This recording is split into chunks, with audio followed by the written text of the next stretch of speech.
Mes chers compatriotes, le 24 octobre 2020, le complexe scolaire privé Mother Francisca International Bilingual Academy, Mofriba, situé en pleine ville de Kumba, a fait l'objet d'une attaque par un groupe de personnes armées et non identifiées à ce jour.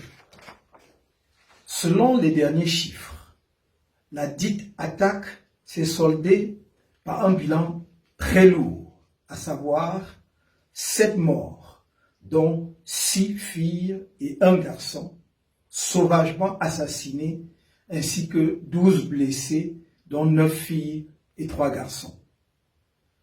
Les informations relayées à la suite de cette tragédie font état de ce que la mère de 4 des enfants assassinés aurait rendu l'âme après avoir été informée de cette tragédie.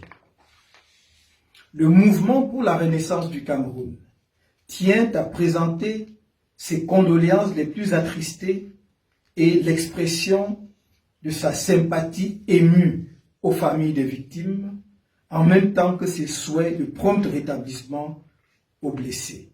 En outre, le MRC condamne avec la dernière énergie ces actes odieux, barbares et inacceptables perpétrés par des personnes inhumaines contre des écoliers sans défense.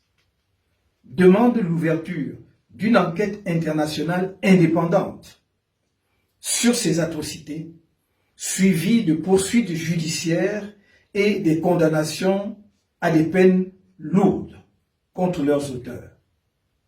Le MRC constate, pour le déplorer, l'attitude du régime qui continue de privilégier l'option militaire pour le règlement de la crise anglophone, alors que cette méthode a montré toutes ses limites. De fait, depuis environ 3 ans que dure cette guerre absurde et inutile, le gouvernement n'est pas venu à bout des groupes armés à travers l'option militaire et ne parvient toujours pas à assurer la sécurité des personnes et des biens dans les régions du nord-ouest et du sud-ouest. Autant il est inadmissible que ce gouvernement ait encouragé les parents à envoyer leurs enfants à l'école dans cette zone de guerre, sans avoir pris au préalable les mesures sécuritaires qui s'imposent, autant il est immoral et choquant pour ce régime de refuser d'assumer ses responsabilités. En effet, le ministre de la Communication avance le fallacieux prétexte selon lequel, je le cite, le complexe scolaire privé Mother Francisca International Bilingual Academy n'a lancé ses activités qu'en ce début d'année scolaire 2020-2021, à l'insu des autorités administratives compétentes, et n'a pu bénéficier des mêmes mesures de protection que d'autres établissements scolaires du département de la Mémé. Fin de citation. Or, la plaque publicitaire de cet établissement, qui, du reste, est situé en plein cœur de la ville de Kumba, prouve à souhait qu'il est bien plus ancien.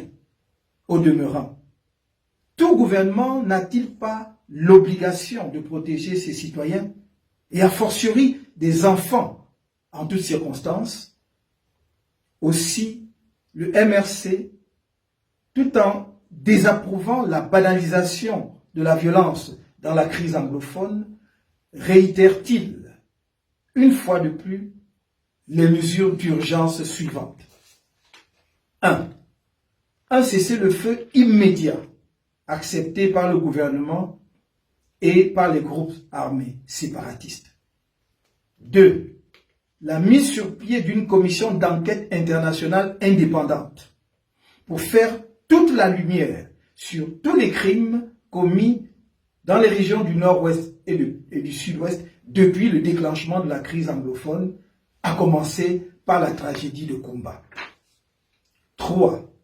L'ouverture d'un véritable dialogue inclusif avec la facilitation des partenaires internationaux. 4. La libération de toutes les personnes arrêtées dans le cadre de la crise anglophone. La mise sur pied de ces mesures est d'autant plus urgente qu'aucune armée ne peut l'emporter dans une guerre civile asymétrique sans décimer la population civile innocente et donc sans commettre des atrocités que ne peut se permettre aucun gouvernement responsable. Il est impossible pour le gouvernement de mettre un policier ou un gendarme derrière chaque personne dans les régions du nord-ouest et du sud-ouest. Comme je n'ai cessé de dire, une guerre menée par un gouvernement contre sa propre population est l'expression la plus patente de l'échec de la politique. Elle devient un crime parmi les plus graves, choquant profondément la conscience humaine lorsqu'elle est faite alors qu'on peut l'éviter.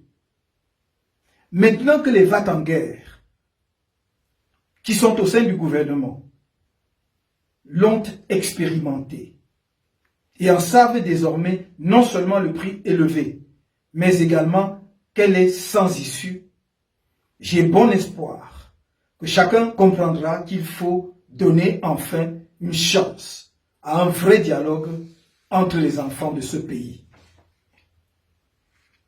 Ce qui s'est passé à Kumba, après Ngarbou, Zélevel, par Moskota, Bini, Mouyuka et d'autres localités encore, ne doit plus jamais, je dis bien au grand jamais, se reproduire. Ainsi, devant l'émotion qui étreint tout notre peuple, et afin de graver la tragédie de Kumba, ainsi que celles qui l'ont précédée, dans la mémoire collective de notre nation, j'appelle les Camerounais, sans considération de chapelle politique ou religieuse, à faire ensemble de la journée du jeudi 29 octobre une journée de deuil national. Je prie chacun de nous de s'habiller en noir ce jour-là, afin d'exprimer par le moyen pacifique qu'il aura choisi sa douleur, sa solidarité avec les familles des disparus et son appel à la cessation immédiate de la guerre fratricide dans les régions du nord-ouest et du sud-ouest. Que la paix soit sur le Cameroun.